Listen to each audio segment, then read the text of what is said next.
Now we will continue of the chapter, science chapter, the diversity and classification in animals.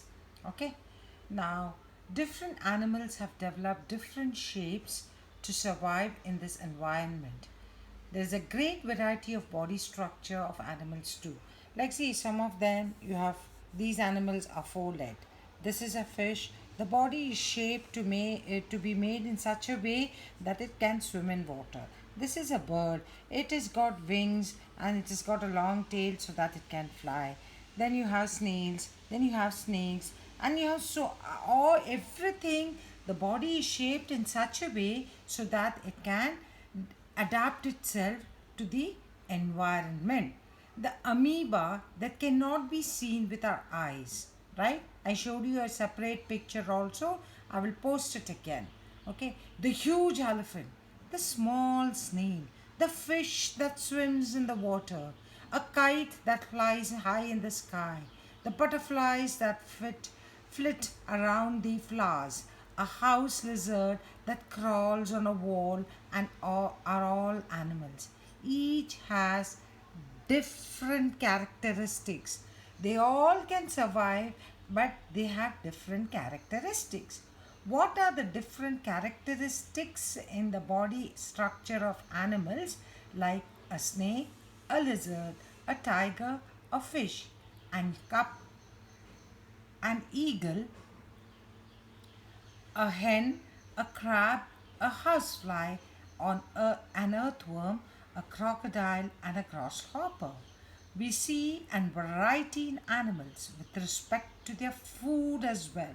Since animals depend on others for food, they are not autotrophic, they are heterotrophic. They depend on others for food. They cannot prepare their food. And if they cannot prepare their food, what happens? They eat whatever is available. In that, some are grass eating animals, which are called herbivores, and those which eat flesh and meat are called herbivores, and those which eat both grass and flesh and meat are called omnivores, right? Now, we see a variety of animals with respect to their food as well. Since animals depend on others for their food, they are found in places where food is available, right? तुम कौवा कहाँ देखते हो? कचरे के डब्बे के बाजू में. बेचारे हमारे काउस को हम कहाँ देखते हैं? Instead of allowing, they are basically बेचारे grass eating animals. But हमारे country में हम काउस को कहाँ देखते हैं? We see them near the dustbin. Poor things searching for food in the plastic bags. At one point, we have one religion in our country which says that cow is like a god. And what do? We allow it to go and eat dirt. Are we doing the right thing? No, we are not. We have to give respect animals and allow them to eat in clean environment. Okay. Now, different animals have different methods of obtaining and eating food. This too leads to differences in their body structure. Observe the animals in your surroundings and make a chart, make a list of their names. Complete the following table on the basis of the information obtained and discuss. Okay, now all this is very general information. Now let's move on to what do they say further in this lesson. Okay,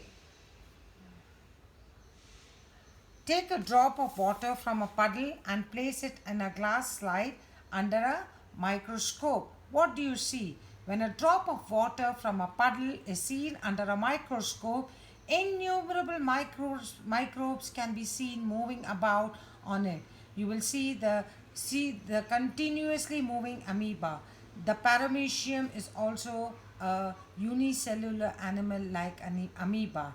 A horse, a bear, a tortoise, a cat, everything else are multicellular. So unicellular मतलब उसके उस animal में उस micro organism में एक ही cell है और वो सेल सब करता है. खाना, eating food, digesting the food, transporting the food, and then it splits and then it starts moving. So that is amoeba, and paramecium is another example they have given. I have already sent you pictures of all these in the links. Then you have multicellular animals, like everything else are multicellular, like cat, dog, bear, cow. All these are multicellular, where they have many cells in the animals are found. Now, what is the chain of bones in the center of your back called? Now, you know the back? This is the back generally, right? Now, there is a chain of bones which are called, now that is called the vertebral column. Now those animals which have a vertebral column are called the vertebrates, and those which do not have are called the invertebrates. Animals with vertebral column and those with the are those with it from form two groups known as vertebrates and invertebrates respectively. So जिनको vertebral column है उसको vertebrates कहते हैं, जिनको vertebral column नहीं है उसको invertebrates कहते हैं. Now for example, we are vertebrates. I'll tell you very easily, you will know. When you take a bath every day, how do you clean your back? You take the towel in both the hands, hold it in both the ends of your hands, and then you pull it up, down, up, down, up, down. So the line which you see, a central line at the back in the back of every human body, that is what is called the vertebral column. So we are vertebrates. Now snakes, birds, fish, and kangaroos are also as also humans are vertebral animals. Animals such as snails, cockroaches, earthworms do not have vertebral column, and therefore they are invertebrates. Name some animals which lay now. So first we learned that based on the body structure, we have animals, which have adapted themselves to the environment. Some are four-legged, some are fishes, some have wings, some have some crawl in the floor, etc. Then you have animals which are unicellular and multicellular. Then you have animals which are called as vertebrates and invertebrates. Now we have another set of animals or birds or whatever you can call it, those which lay eggs, and उस eggs में से उनके बच्चे हो जाते हैं. And you have another one which is called the those which lay their uh, young ones directly. Now we have learned that producing another living thing like oneself is called reproduction. जब living things का एक important characteristic है reproduction. What is the meaning of reproduction? री मतलब फिर से, production मतलब बनाना. सो reproduction हमारे जैसे एक चीज़ को बनाना, मतलब to reproduce. Correct? So now we have learned that producing another living thing like oneself is called reproduction. A hen lays eggs and hatches them. After a few days, the young chicks hatch out of the eggs. A cow gives birth to a calf, right?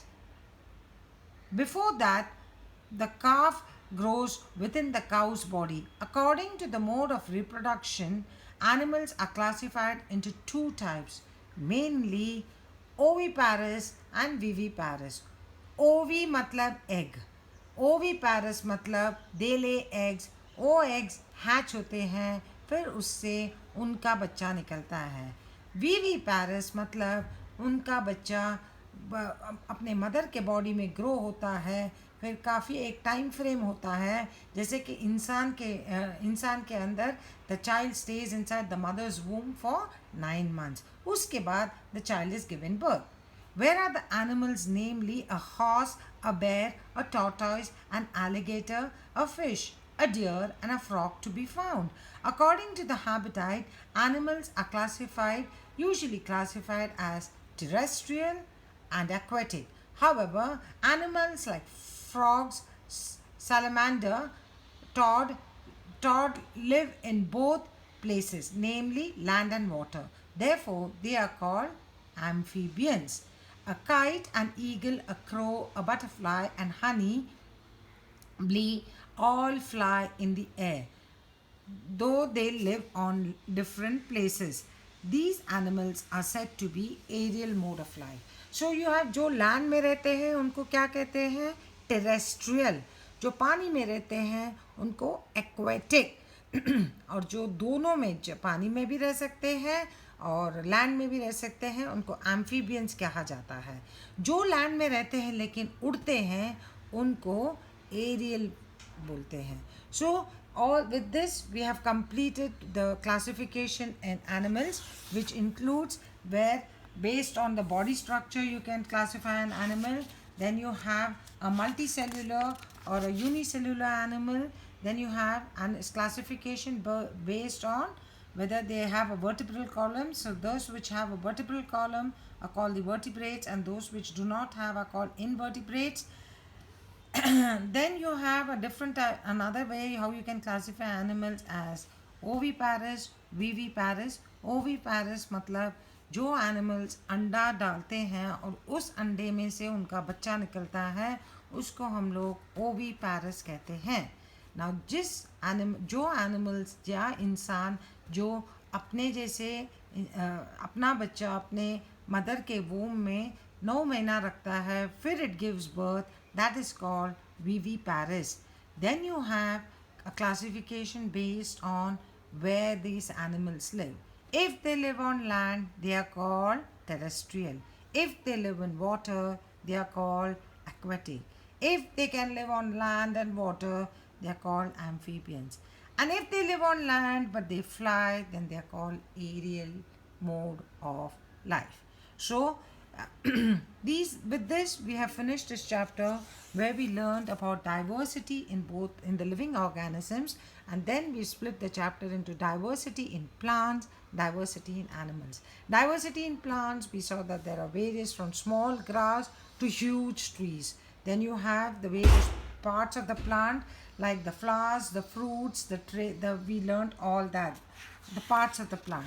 Then we learned that you have herbs, shrubs, and trees. Then you have a different variety called vines, which twine around the support you give them, that they get their food from there. Then you have plants. The life cycle of certain plants are for 1 year or 2 years or for many years. When it's for 1 year, it's called annual plants. When it's for 2 years, it's biennial plants, and those which can live for many years is called perennial plants. Then you have the world's largest flower and the world's smallest flowers. Then we spoke about how plants live in water, plants living in land, plants living in the deserts and very cold areas too. Then you learn about what is called the diversity in animals. Animals have the body is shaped in such a way to survive and adapt itself to the surroundings. Then you have animals, unicellular animals, where you have only one cell in the body and that cell performs all the function, which is amoeba or paramecium, which can be seen only under a microscope. Now this is a microscope, and this is what when you put a water from a dirty pond or something and you put it and watch it under this, you will see these bodies, and this is called amoeba. Then you have animals which have the vertebral column. Vertebral column, as I told you, is that column which is found at the back of the body, and even in the human body we do have a backbone. If you see, you can just touch your back. In the center you have a straight line like structure which divides the back into two halves. The center is called the vertebral column. Now those animals and living organisms which have the backbone is called the vertebrates, and those which don't have are called the invertebrates. Now, depending on where where the animals live, you can again classify animals. Those which live on land are called terrestrial animals. Those which live on live in water are called aquatic animals. Those which can live on land and water, example frog, they are called amphibians. And those which live on land but fly are called the aerial mode of life. So with this, we complete the chapter, and yeah, keep watching the videos, and if you have any difficulties, I'm always available. Thank you.